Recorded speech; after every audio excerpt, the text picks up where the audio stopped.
Tirso Cruz III humabol sa ikatlong araw, Janine May.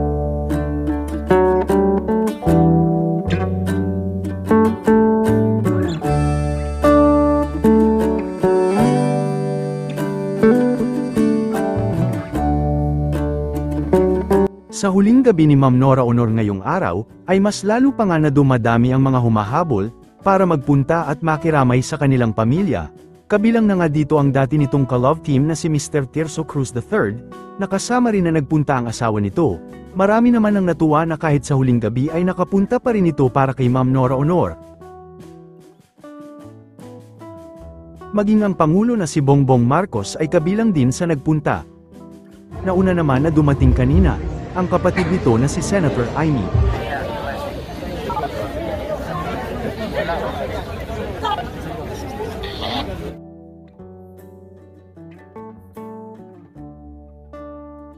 Nakiusap naman si Miss Lotlot de Leon, na kung maaari umano, ay ibigay na sa kanilang pamilya, ang huling gabi ng kanilang ina dahil buong buhay raw ay kaatinan nila ang mga ito.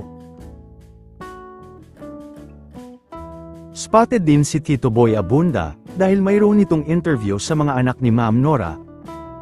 Nauna naman si Jessica Soho na interviewin sila noong nakaraang araw.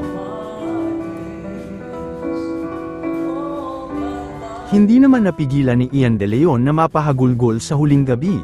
Bukas na din gaganapin ang state funeral ng kanilang ina, samantala, nagbigay din ng mensahe si Janine Gutierrez.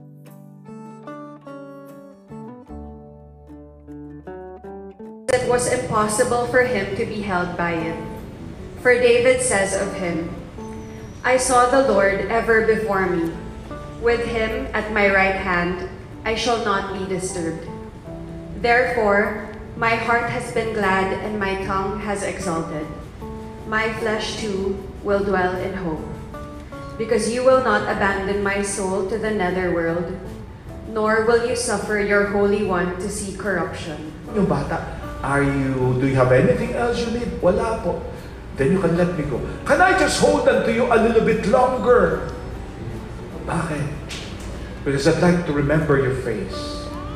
Why? Because one day when I see you in heaven, I can thank you again.